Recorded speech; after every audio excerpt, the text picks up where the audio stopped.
Bagian A, Sejarah Gereja Awal Toraja, transisi dari kepercayaan Aluk Todolo menuju kekristenan. Sebelum kedatangan kekristenan, masyarakat Toraja menganut sistem kepercayaan tradisional yang disebut dengan Aluk Todolo, yang berarti aturan leluhur. Aluk Todolo mencakup sistem religius, sosial, dan budaya yang mengatur seluruh aspek kehidupan masyarakat, termasuk upacara Rambu Solo dan Rambu Tuka. Kepercayaan ini bersifat animistik dan politeistik, menghormati roh leluhur dan kekuatan alam. Kekristenan mulai masuk ke tanah Toraja pada tahun 1913 melalui pelayanan para misionaris dari Gesek B yang bekerja sama dengan pemerintah kolonial Hindia Belanda. Misionaris pertama yang berperan penting adalah Antonio Aris van de Lostrik yang kemudian diikuti oleh rekan-rekannya. Saat itu, para misionaris menghadapi tantangan besar dalam menyampaikan Injil karena Aluk Todolo sangat melekat pada identitas masyarakat Toraja. Namun, strategi misi yang dipakai adalah pendekatan budaya. Melalui pendidikan dan pelayanan sosial, banyak masyarakat mulai tertarik kepada ajaran Kristen. Transisi ini tentu saja tidak terjadi secara instan, tetapi melalui proses panjang dan bertahap, di mana beberapa keluarga mulai meninggalkan praktik-praktik Todolo dan mengadopsi nilai-nilai kekristenan. Pada tahun 1947, Gereja Toraja secara resmi berdiri sebagai gereja yang mandiri dari Sending Belanda dan menjadi anggota dari Persekutuan Gereja-Gereja di Indonesia. Gereja Toraja terus bertumbuh dan kini menjadi salah satu gereja besar di Indonesia bagian timur. Gereja Toraja dengan agama-agama lain. Pertama, hubungan Gereja Toraja dengan agama suku atau Aluk Todolo.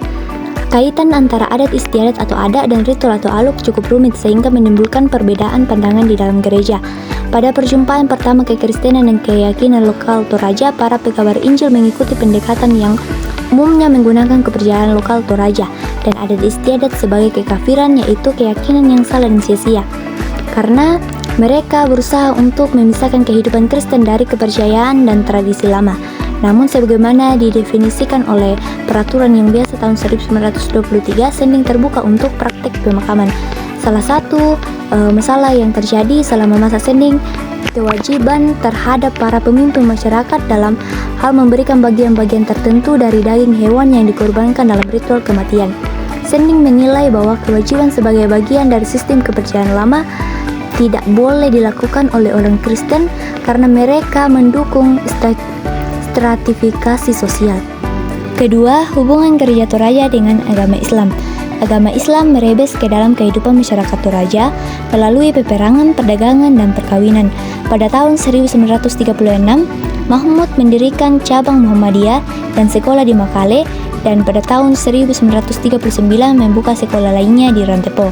Muhammadiyah meniru pola kerja Sending dengan juga membentuk bidang dakwah dan pelayanan sosial atau rumah yatim dan klinik. Kebanyakan pengikutnya adalah peranakan Toraja yang berdagang dan menghargai pendidikan modern. Sepak terjang Muhammadiyah yang gencar melakukan Islamisasi menjadi perhatian Sending dan menjadi pokok pembahasan dalam suatu konferensi para pekabar Injil pada tahun 1935 yang antara lain mempersoalkan apakah tidak sebaiknya Sending mempermudah syarat-syarat pembaptisan supaya makin cepat juga pengkristenan berlangsung.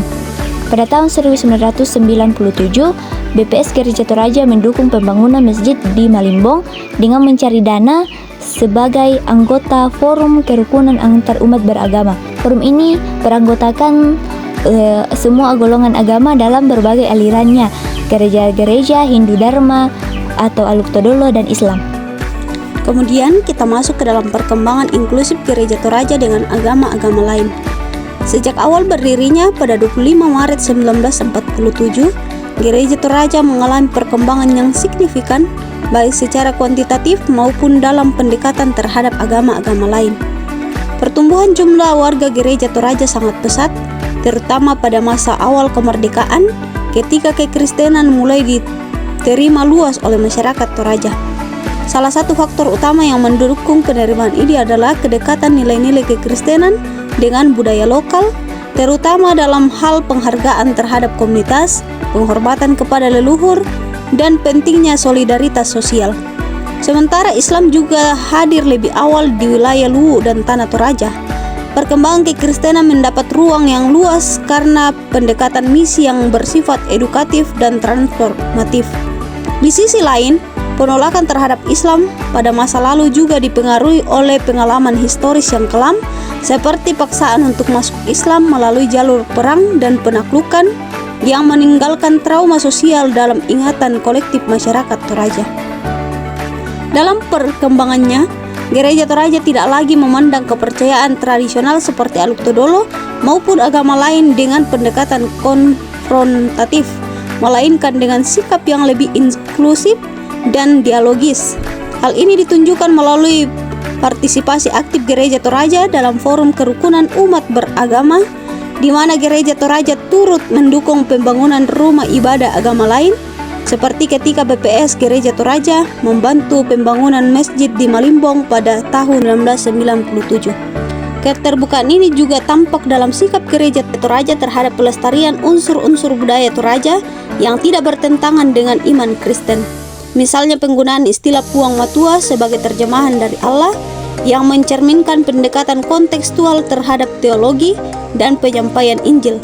Gereja Toraja juga semakin menyadari pentingnya menjaga identitas budaya sambil membangun jembatan pengertian dengan komunitas agama lain, baik Islam, Hindu, Aluk Todolo maupun denominasi gereja lain. Sikap inklusif ini menunjukkan bahwa Gereja Toraja telah berkembang dari gereja yang awalnya eksklusif dan misioner menjadi gereja yang bersifat dialogis, terbuka terhadap agama, keberagaman agama, dan aktif dalam membangun kehidupan bersama yang harmonis di tengah masyarakat yang multikultural dan multiagama di Indonesia. Kumpulan materi.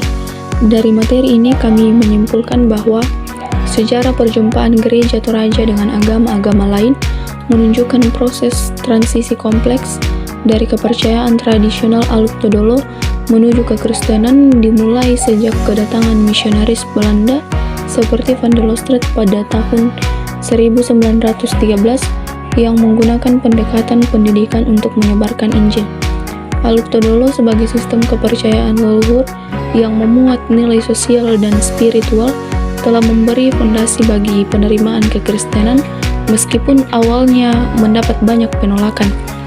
Interaksi Gereja Toraja dengan kepercayaan lokal dan agama lain seperti Islam mengalami dinamika yang penuh tantangan, namun juga menunjukkan usaha dialog dan penghormatan lintas iman. Dalam perkembangannya, Gereja Toraja tidak hanya tumbuh dalam jumlah jemaat, tetapi juga menunjukkan pendekatan inklusif dan kontekstual terhadap budaya lokal dan keberagaman agama, menjadikannya sebagai gereja yang terbuka dalam merawat kerukunan antarumat beragama. Gereja juga kini tidak hanya menjadi simbol pertumbuhan iman Kristen di Tanah Toraja, tetapi juga menjadi agen transformasi sosial, pendidikan, dan perdamaian di tengah masyarakat multikultural. Perjalanan panjang ini menegaskan pentingnya pendekatan kontekstual dan dialogis dalam pelayanan gereja di tengah keberagaman.